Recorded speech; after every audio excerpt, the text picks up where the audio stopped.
Welcome back, everyone, to Open Line. We are talking with Councilman at Large Bob Mendes. He is also chair of the Budget and Finance Committee, and we're talking about the budget situation in Metro right now. Certainly, every city is dealing with what's happened with the coronavirus. We're shut down, and it's impacting every city, but it's of course impacting us. And we're about to come up with next year's budget. So that's what we're talking about with the chair of the Budget and Finance Committee. A bunch of calls, so I'm just going to keep going through the calls here. Let's go to Cole. Hello, Cole. Yes. Go right ahead. Thank you so much for taking my call.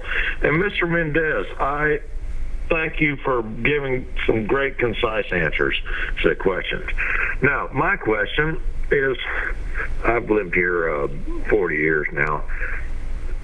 New businesses, I understand, require incentives to come here, and that draws people and jobs. I understand that, and evidently I hear that Nashville has 100 people a day moving here. Now, with that many people coming here, are those people paying property taxes?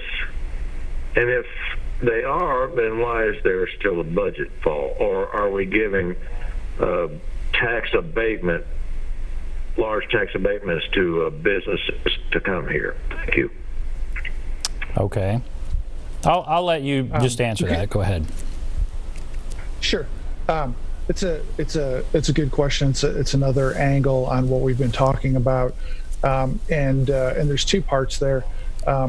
So the Metro audit every year actually details the amount of property tax abatements that we have, and honestly, the number isn't as big as everybody would imagine it to be. It equates to what's basically about 13 to 15 cents of property taxes, which is not nothing, but it's if the mayor proposes whatever very sharp means, I think it's going to be at least double the 50-cent increase that we've been talking the last couple of years. That means it doesn't, even if you canceled every single incentive, it wouldn't make the problem go away.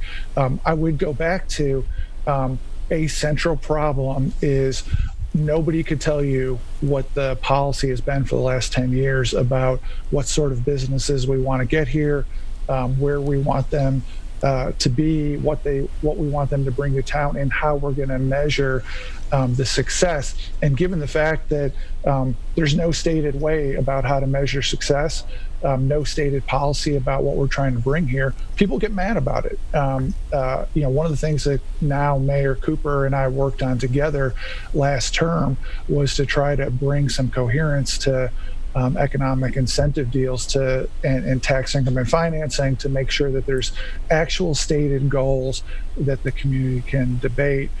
So we don't get everybody just mad because nobody knows what we're trying to incentivize. But I will bring it back to, if you canceled every last economic incentive that's out there, it might make a 13, 15 cent difference on the property tax increase. And very few people would argue in favor of getting rid of every last incentive. And I feel like that's been kind of the debate we've had for the last few years. We are now in this new world where the economy has been closed for several weeks now, and we don't know when it'll be up and running at its full speed again. And that's kind of our major problem at this point.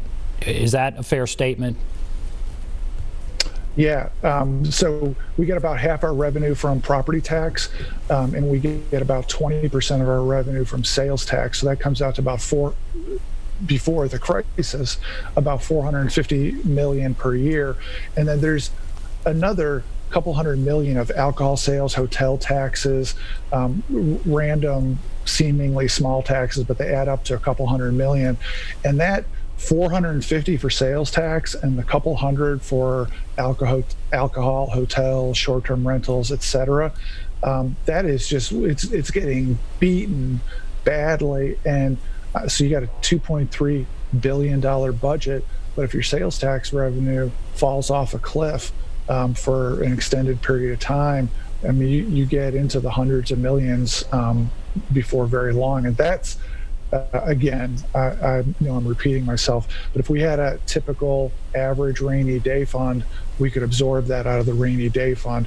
The failure to have a rainy day fund is really the thing that makes this as painful as it's going to be. Let's go to Wendell on line 6 here. Hello, Wendell. Yeah, how are you? Fine, go right ahead. All right, buddy. I really think we ought to just go ahead and legalize marijuana. What do you think? Okay. I think all right, so we had to get a call. I think the state I'll go ahead and answer them. State legislators, which obviously the city doesn't control. There's been some state legislators that have been trying that for a number of years, and the state of Tennessee just isn't there yet. So I don't spend a lot of time thinking about things that just aren't going to happen at the state level. Yeah, the state probably wouldn't react well if Nashville did that. It wouldn't be legal. Okay, let's go to Reverend Fuzz. Hello, Reverend Fuzz.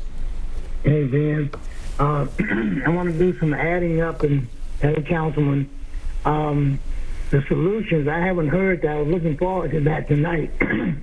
And one thing I was concerned, one caller was really upset about the past and not trusting government, and I want to say to folks, let's get over that and just figure out a way to fix it, not what the problem has been in the past or who caused it, but how do we come up with the additional $250 million that the mayor estimates, or how much is it really needed for this city to be the home run city of the world? I know the money is here. I talk to people. I believe that folks would give the money, but Councilman mentioned tonight a $1 trillion thing, that what you call it down there, that development where the Lifeway was, $1 trillion. Property taxes on $1 trillion would be like $250 million, I'm thinking. And then I did go over the $2 trillion bailout thing, that you could give 100 million households in America $20,000 a piece with $2 trillion, or you could give 200 million adults $10,000 a piece. And wow, I think that would help people to decide if they wanted airplanes or not. But figure that out. Give me some ideas on where this money can come from. You said $1 trillion at Lifeway development down there. That came up with $250 million in property taxes. I don't know, one time. I'll use some other example. Is that fair? Okay. All right. Thank you, Reverend Fuzz. And leave it to Reverend Fuzz to make me realize I made a mistake. I should have said billion, not trillion, and that's several orders of magnitude wrong, and so I feel like an idiot. Billion, there's multiple $100 million plus buildings going up there, which will add up to more than $1 billion of development. And so I misspoke about that, and Reverend Fuzz and everybody, I'm sorry about that. But his point remains of $1 billion worth of new buildings is still a bunch of property taxes, not nearly as much as I led him to believe accidentally, but it's still a lot. And so it's a fair question. And here's the thing that I try to explain this. We also have 700,000 people in the city now. When I moved here in 1995, it was 450,000. So there's a 250,000 more people here than there were 25 years ago, and those people need schools, police officers, fire stations. We've gotten chronically behind on capital improvements. There hasn't been a new fire station open since the early 2000s. The fire department is smaller in terms of number of firefighters than it was 25 years ago.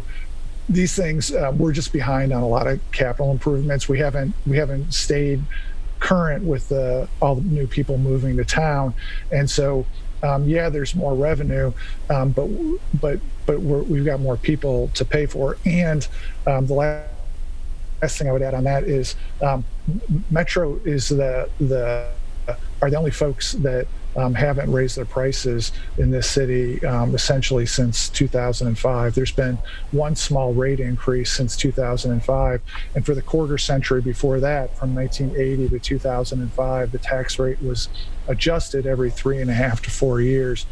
We got out of the habit of doing that and got behind on important capital improvements that we should have been focused on in communities, caring about people, rather than focusing on downtown. And that's the way to fix it in the long run, is to get focused on building the things we need to build, infrastructure and communities, rather than downtown. All right, we're going to take a break. We'll come back, continue the discussion. Take a break. Be back right after this.